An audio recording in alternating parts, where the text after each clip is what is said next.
आज मैं आपका क्लास 6 का इंग्लिश का जो फर्स्ट चैप्टर है गूगल फॉर द माउस, उसका हम लोग क्वेश्चन आंसर सेशन हम लोग कर रहे हैं, ठीक है।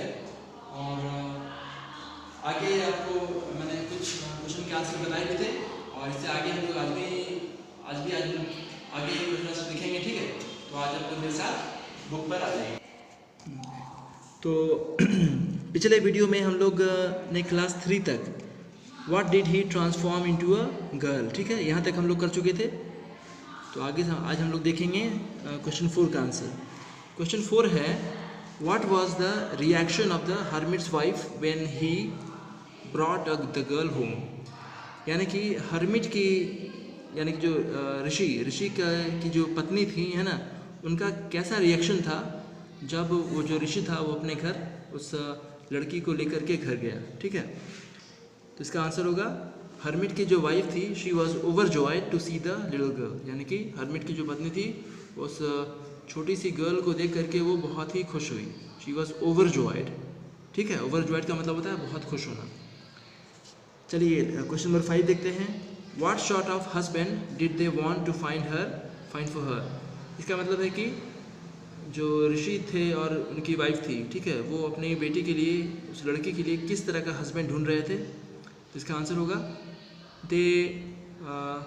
दे want to find a husband, ठीक है। दे वांटेड, यहाँ पे इसे वांटेड कर देंगे, ठीक है स्टूडेंट्स। यहाँ पर वांट है, सॉरी मैं यहाँ पे आपके लिए ठीक कर देता हूँ, wanted. So they wanted to find a husband who must be outstanding in looks, learning and strength। यानी कि वो एक ऐसे हस्बैंड की तलाश में थे अपनी बेटी के लिए जो कि प्रत्येक पर्सनालिटी के प्रत्येक पक्ष में, चाहे वो लुक्स हो, लर्निंग हो या स्ट्रेंथ हो, तीनों में सर्वश्रेष्ठ होना चाहिए या आउटस्टैंडिंग होना चाहिए, ठीक है। वो एक ऐसा हस्बैंड ढूंढ रहे थे। चलिए अगला देखते हैं। क्वेश्चन है whom did the girl choose in the end। यानी कि उस लड़की ने अंत में किसे चुना। तो इसका आंसर होगा C choose a mouse in the end, है ना। अंत में उस गर्ल ने एक माउस को चुना था। ओके स्टूडेंट, चलिए अब इसके आगे हम लोग आगे बढ़ते हैं सेकंड में। इसमें आपको बताना है कि ये क्वेश्चन ट्रू है या फॉल्स है, ठीक है। तो एक एक करके हम लोग पढ़ेंगे। First, the hermit looked up and heard the eagles cry of distress. जब हर्मिट ने ऊपर की ओर देखा तो उसे एक ईगल की चीख सुनाई पड़ी जो कि दर्द से चिल्ला रहा था। तो ये तो फॉल्स हो जाएगा स्टूडेंट, है ना, क्योंकि ये तो माउस था, यहाँ पर लिखा हुआ ईगल, तो ये फॉल्स हो गया। सेकंड क्वेश्चन है the sage had attend many miraculous powers. इसका मतलब है कि जो सन्यासी था, है ना, उसने बहुत सारी जादुई शक्तियाँ हासिल कर ली थी। तो ये तो बिल्कुल सही है, ये ट्रूथ है। थर्ड है ही gently touch the mouse head and began to chant something.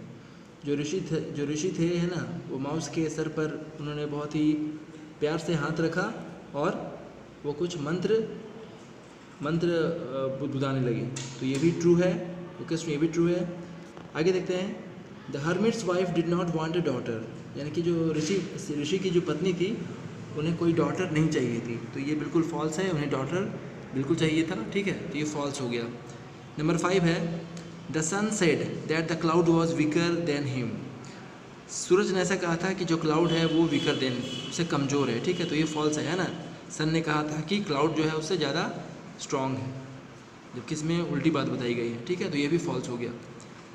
Number 6 देखते हैं। Wind told the hermit that when the wind become strong the clouds are quite helpless. तो ये भी फॉल्स हो गया, ठीक है, क्योंकि विंड ने नहीं कहा था।